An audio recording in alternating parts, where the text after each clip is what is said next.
yang termulia, selamatkanku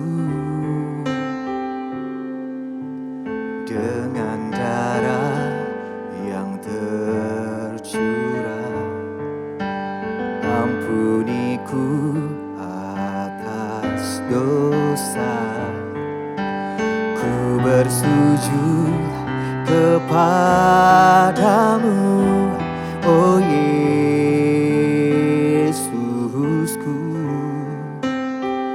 Engkau ku sembah, Kau yang terindah.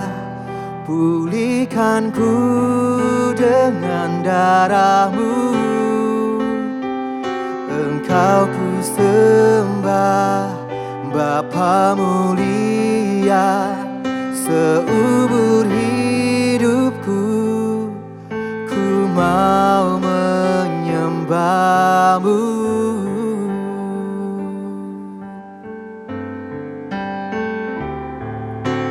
Dengan darah yang tercurah, ampuniku atas dosa. Ku bersujud kepadamu, oh Yesusku. Engkau ku sembah, Kau yang terindah. Pulihkanku dengan darah-Mu. Engkau ku sembah, Bapa mulia. Seumur hidupku ku mau menyembah-Mu. Oh, Engkau ku sembah, Kau yang terindah. Pulihkanku dengan darah-Mu. Engkau ku sembah, Bapa mulia. Seumur hidupku ku mau menyembah-Mu. Yesus, Kau yang ku sembah, Kau yang ku tinggikan.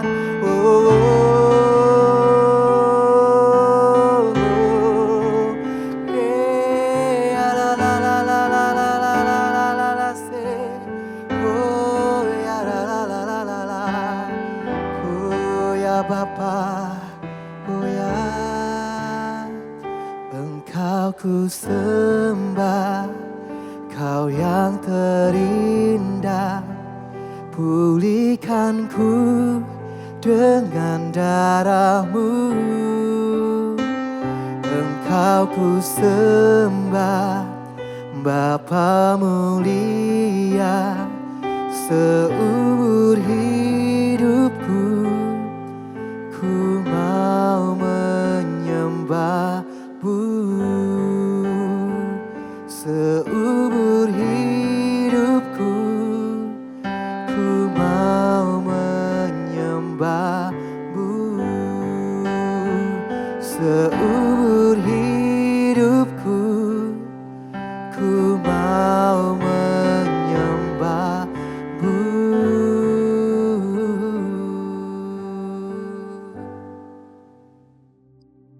Salam jemaat Tuhan, kita berjumpa kembali dalam Rise Up.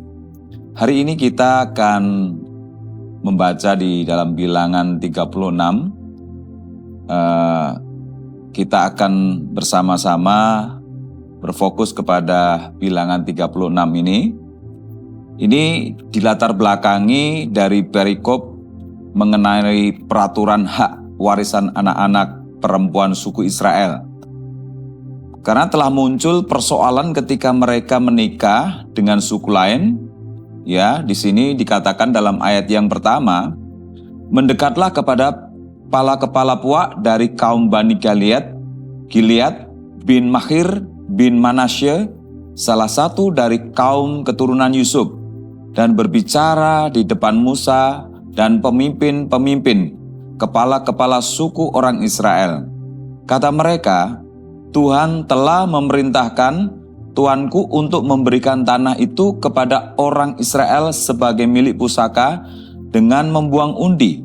Dan oleh Tuhan telah diperintahkan kepada tuanku untuk memberikan milik pusaka Zelafehat, saudara kami, kepada anak-anaknya yang perempuan.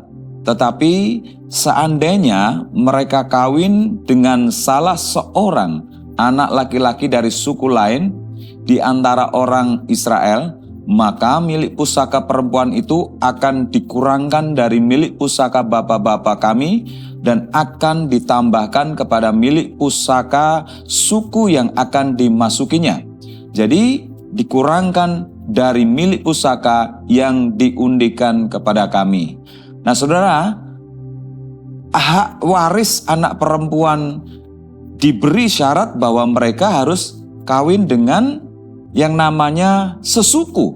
Maksudnya bahwa tanah milik suku tidak boleh dikurangkan kalau kita membaca ayat yang keempat.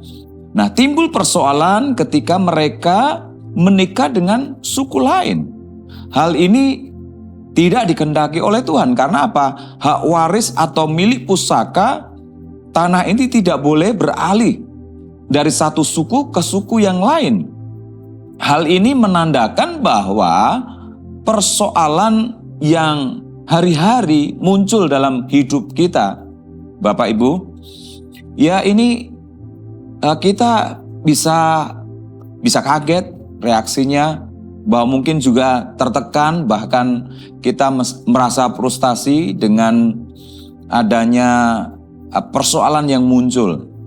Tetapi hal ini yang perlu selalu kita camkan baik-baik, bahwa Tuhan yang kita sembah di dalam Tuhan Yesus adalah Tuhan yang selalu menaruh perhatian ya pada setiap aspek kehidupan umatnya. Yang penting dalam hal ini kita tidak boleh mengandalkan kekuatan sendiri, ya, selalu menaruh perhatian untuk senantiasa percaya mengandalkan kekuatan Allah, bergantung dan percaya bahwa Tuhan akan menolong mengatasi persoalan kita dengan cara Tuhan. Nah, terbukalah kepada petunjuk dan pimpinan Tuhan dalam setiap persoalan kita. Maka kehidupan kita akan selalu terarah dan benar. Nah, kita melihat di sini teladan putri-putri Zelafehat, peraturan yang sempurna, saudara, tidak akan ada gunanya apabila tidak dipatuhi. Nah, ketaatan kelima putri Zelafehat ini dalam melakukan petunjuk Tuhan dan perhatian akan hak waris yang mereka terima dari Tuhan, ini adalah suatu teladan yang baik. Mereka melakukan hal itu karena apa? Mereka tahu apa artinya mentaati Tuhan dan menghargai. Sekali lagi, mereka melakukan hal ini karena mereka tahu apa artinya mentaati Tuhan dan menghargai. Pertanyaan, apakah kita mengerti artinya mentaati Tuhan dan menghargai anugerah Tuhan?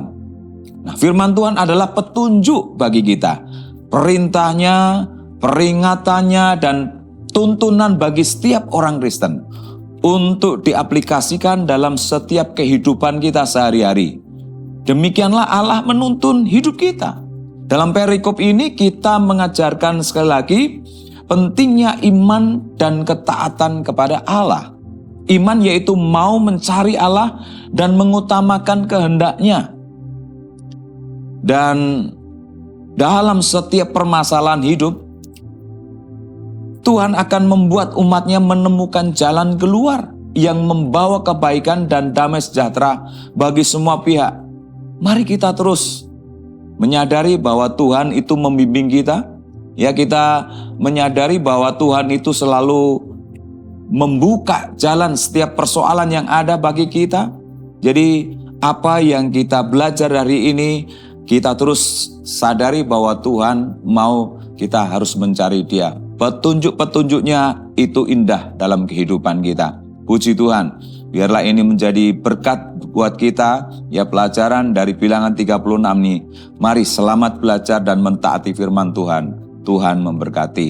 Mari kita berdoa. Bapa di dalam surga, kami bersyukur Engkau yang mengutus kami, Engkau yang memimpin kami belajar pagi hari ini.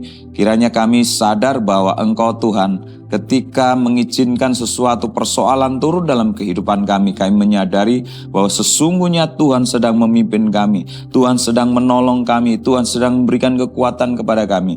Biarlah kami belajar untuk terus mengandalkan Tuhan, mencari Tuhan, bahwa segala sesuatu yang Tuhan berikan dalam kehidupan kami itu adalah yang terbaik buat kami. Kami bersyukur di dalam nama Tuhan Yesus Kristus. Haleluya. Amin. Bilangan 36. Syarat perkawinan anak-anak perempuan yang mempunyai hak waris. Mendekatlah kepala-kepala puak dari kaum Bani Gilead bin Mahir bin Manasye, salah satu dari kaum-kaum keturunan Yusuf, dan berbicara di depan Musa dan pemimpin-pemimpin, kepala-kepala suku orang Israel, kata mereka, Tuhan telah memerintahkan tuanku untuk memberikan tanah itu kepada orang Israel sebagai milik pusaka dengan membuang undi, dan oleh Tuhan telah diperintahkan kepada tuanku untuk memberikan milik pusaka Zelofehad, saudara kami, kepada anak-anaknya yang perempuan. Tetapi seandainya mereka kawin dengan salah seorang anak laki-laki dari suku lain di antara orang Israel, maka milik pusaka perempuan itu akan dikurangkan dari milik pusaka bapak-bapak kami dan akan ditambahkan kepada milik pusaka suku yang akan dimasukinya, jadi akan dikurangkan dari milik pusaka yang diundikan kepada kami. Maka apabila tiba tahun Yobel bagi orang Israel, milik pusaka perempuan itu akan ditambahkan kepada milik pusaka suku yang akan dimasukinya dan akan dikurangkan dari milik pusaka suku nenek moyang kami. Lalu Musa memerintahkan kepada orang Israel sesuai dengan titah Tuhan. Perkataan suku keturunan Yusuf itu benar. Inilah firman yang diperintahkan Tuhan mengenai anak-anak perempuan Zelofehad. Bunyinya, mereka boleh kawin dengan siapa saja yang suka kepada mereka, asal mereka kawin di lingkungan salah satu kaum dari suku ayah mereka. Sebab milik pusaka orang Israel tidak boleh beralih dari suku ke suku. Tetapi orang Israel haruslah masing-masing memegang milik pusaka suku nenek moyangnya. Jadi setiap anak perempuan di antara suku-suku orang Israel yang telah mewarisi milik pusaka, haruslah kawin dengan seorang dari salah satu kaum yang termasuk suku ayahnya, supaya setiap orang Israel mewarisi milik pusaka nenek moyangnya. Sebab milik pusaka itu tidak boleh beralih dari suku ke suku, tetapi suku-suku orang Israel haruslah masing-masing memegang milik pusakanya sendiri. Seperti yang diperintahkan Tuhan kepada Musa, demikianlah diperbuat anak-anak perempuan Zelofehad. Maka Mahla, Tirza, Hogla, Milka dan Noa, anak-anak perempuan Zelofehad, kawin dengan anak-anak lelaki dari pihak saudara-saudara ayah mereka. Mereka kawin dengan laki-laki dari kaum-kaum Bani Manasye bin Yusuf, sehingga milik pusaka mereka tetap tinggal pada suku kaum ayahnya. Itulah perintah dan peraturan yang diperintahkan Tuhan kepada orang Israel dengan perantaraan Musa di dataran Moab, di tepi sungai Yordan dekat Yeriho.